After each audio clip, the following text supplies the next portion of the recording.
ತಾಜಾ ತಯಾರು ಮಾಡಿರ್ತಕ್ಕಂಥ ಒಂದು ಸಂಬಾರು ಅಥವಾ ಅನ್ನ ನಿನ್ನೆ ಬಿಸಿ ಮಾಡಿರೋಂಥದ್ದು ಪಕ್ಕದಲ್ಲಿ ಇಟ್ಕೊಳ್ಳಿ. ಯಾವುದು ನಿಮಗೆ ಆಹ್ಲಾದ ಅಂತ ಅನ್ಸುತ್ತೆ? ತಾಜಾ ತಯಾರು ಮಾಡಿರೋದು ನಮಗೆ ಆಹ್ಲಾದತೆ ಕೊಡ್ತದೆ. ಈ ಆಹ್ಲಾದಕ್ಕೆ ಯಾವ ಕೆಮಿಕಲ್ ಪ್ಯಾರಾಮೀಟರ್ ಹುಡುಕಿ ಹೇಳೋಕ್ಕಾಗಲ್ಲ. ಅದಕ್ಕೆ ಅದು ಆಹ್ಲಾದವಾಗಿದೆ ಅಷ್ಟೇ. ಅದಕ್ಕೆ ಯಾವ ಕೆಮಿಕಲ್ ಅನಾಲಿಸಿಸ್ ಮಾಡ್ತೀರಿ ನೋಡಿದರೆ ನಿನ್ನೆ ಸಂಬಾರಲ್ಲಿ ಇವತ್ತಿನ ಸಂಬಾರಿಗಿಂತ ಹೆಚ್ಚಿನ ಪೋಷಕಾಂಶಗಳು ಸಿಗ್ತದೆ.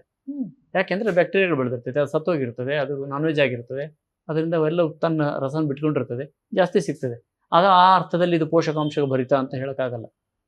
ಶರೀರವನ್ನು ಪೋಷಣೆ ಮಾಡಬಲ್ದು, ಆದರೆ ಮನಸ್ಸನ್ನು ಮತ್ತು ಇಂದ್ರಿಯಗಳನ್ನು ಪೋಷಣೆ ಮಾಡಲಿಕ್ಕೆ ಆಹಾರದ ಸೂಕ್ಷ್ಮ ಭಾಗ ಒಂದೇ ಕಾರಣ. ಹಾಗಾಗಿ ತಾಜಾ ಆಹಾರ ತಿನ್ನದೇ ಇರೋದೇ ಇವತ್ತಿನ ಆಟಿಸಮ್ ಮಕ್ಕಳು ಹುಟ್ಟಲಿಕ್ಕೆ ಪ್ರಧಾನವಾದ ಕಾರಣ. ಹೆಚ್ಚಲಿಕ್ಕೆ ಕಾರಣ ಏನಂದರೆ ಪ್ಯಾಕ್ಡ್ ಫುಡ್ ತಿನ್ನೋದು, ರೆಡಿ ಮಾಡ್ಕೊಂಡು ತಿನ್ನೋದು, ಹೋಟ್ಲಲ್ಲಿ ತಿನ್ನೋದು, ಎಲ್ಲೋ ಹೊರಗಡೆಯಿಂದ ತರಿಸ್ಕೊಂಡು ತಿನ್ನುವಂಥದ್ದು. ಇವು ನಗರ ಪ್ರದೇಶದಲ್ಲೇ ಜಾಸ್ತಿ ಇದೆ ಮತ್ತು ಆಟಿಸಮ್ ನಗರ ಪ್ರದೇಶದಲ್ಲೇ ಜಾಸ್ತಿ ಇದೆ ಇದಕ್ಕಿಂತ. ಸೊ ಇದನ್ನು ಹಿಂದಿನ ದಿನದ ಆಹಾರವನ್ನು ತಿನ್ನುವಂಥದ್ದು, ದೋಸೆ ಇಡ್ಲಿಗಳಾಗಲಿ, ಸಾಂಬಾರು ಉಳಿದಿದ್ದಾಗಲಿ, ಪ್ಯಾಕ್ಡ್ ಬೇಕರಿಲಿರುವಂಥ ಫುಡ್ಗಳಾಗಲಿ, ಇವೆಲ್ಲವನ್ನು ನಾವು ಹಿಂದಿನ ದಿನದ ತಿನ್ನೋದನ್ನು ಯಥೇಚ್ಛವಾಗಿ ರೂಢಿ ಮಾಡ್ಕೊಂಡಿದ್ದೀವಿ. ಆಟಿಸಮ್ ಹೆಚ್ಚುತ್ತಾ ಇದೆ.